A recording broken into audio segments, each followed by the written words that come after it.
Laiatu Latu's draft stock may have slipped at the NFL Combine. A former USC and Chargers player alleges he was sexually assaulted in high school.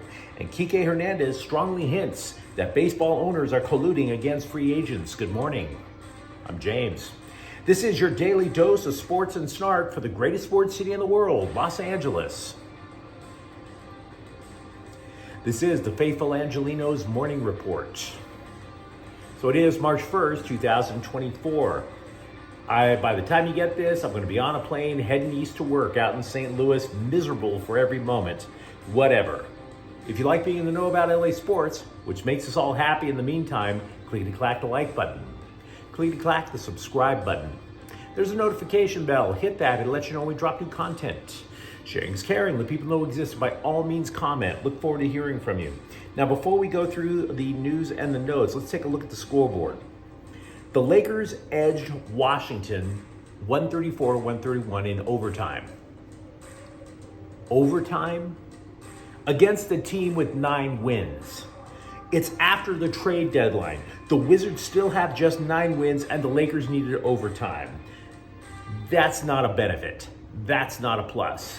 But whatever. Once the playoffs start, we'll forget that night ever happened. Anthony Davis scored 40 points for the Lakers. Kevin Fiala and Drew Doughty each had a goal and 2 assists as the Kings overwhelmed Vancouver 5-1. Washington 94, UCLA 77. Lazar Stefanovic scored 22 points to lead the Bruins, and 19th ranked Washington State edged USC 75-72. Isaiah Collier scored 24 points for the Trojans, who are just 11-17 on the season. Meanwhile, today, Washington stays in town. They'll play the Clippers at 7:30. Paul George and Ivica Zubac are listed as questionable. But what do you say we start off by talking about the NFL Combine? UCLA, or I should say former UCLA edge rusher Laiatu Latu, allegedly disappointed at the NFL Combine yesterday. Now, I say allegedly because among the scouts and this, that, and the other, there's a lot of hype that are put on the numbers. How much you bench press, how often, the times, the jumps, etc. And he simply wasn't the fastest edge rusher. And he simply didn't out-jump a couple of other people. He clocked in, for example, at 4.64 seconds in the 40. Now, that's not a terrible time at all. But he finished third in that. He also finished at least third in among the edge rushers in the dash, the vertical jump, and the long jump. None of the numbers, again, bad. And he's still considered a first rounder.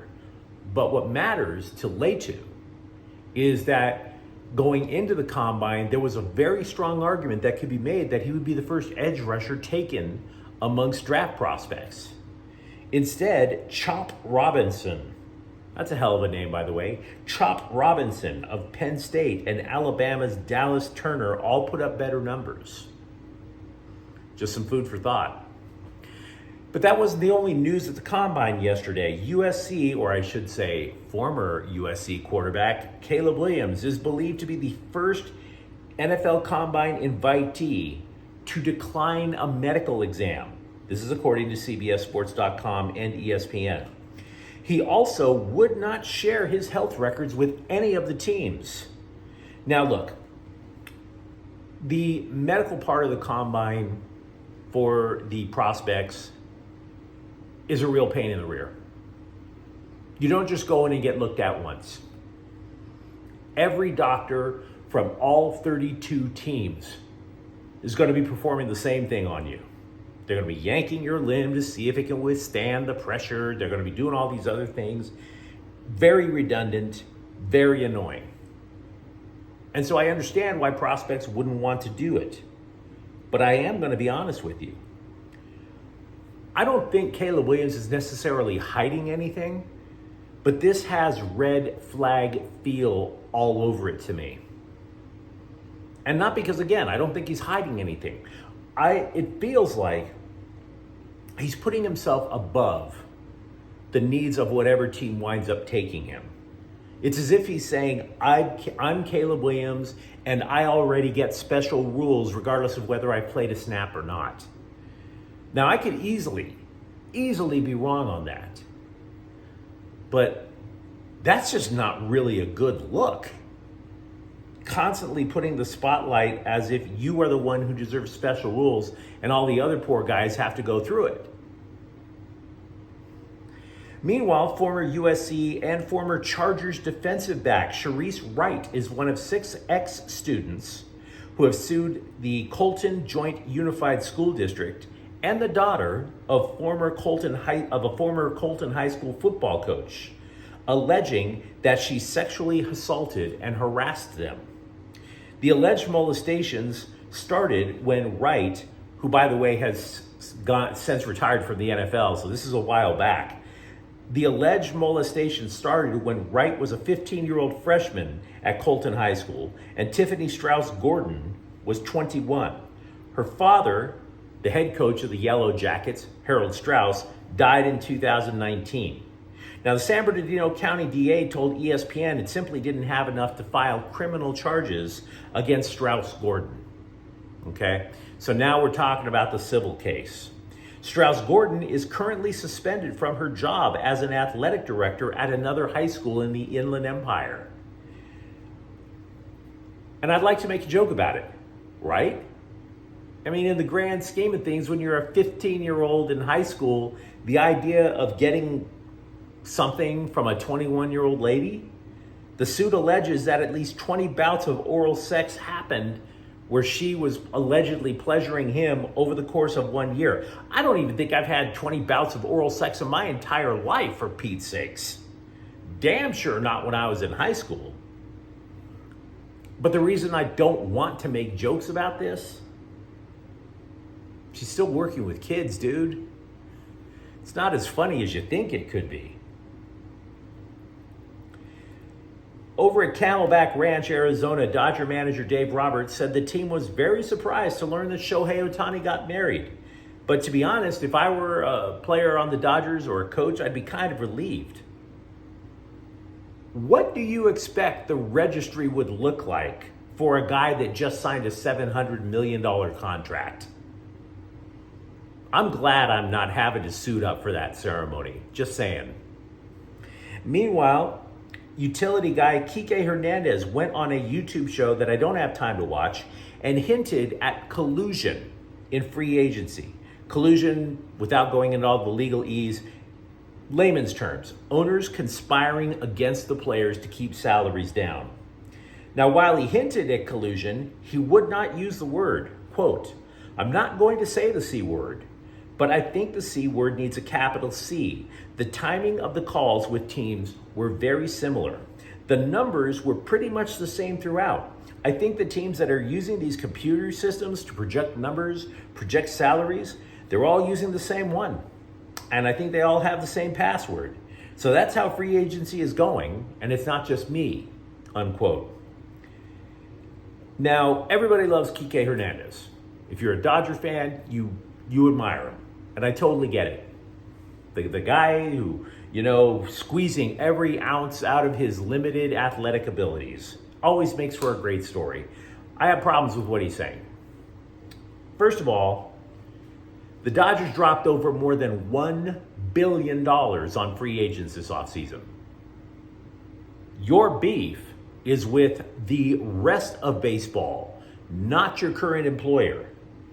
2, the top 3 remaining major free agents are all Scott Boras clients. Boras likes to wait and see if teams will panic buy. It is not uncommon to see major Boras free agents not having signed until well after spring training has started. Meanwhile, people who represent other players, agents who represent other players, they're waiting to see what Boras gets so that the market can theoretically be reset. In other words, these other agents are saying, you know what? If Blake Snell signs for that, I can get this for my client. If Cody Bellinger signs for this, I can get that for my client. Now look, maybe Hernandez is right, but collusion is extremely difficult to prove. And I don't believe his allegations are as cut and dried as he suggests they are.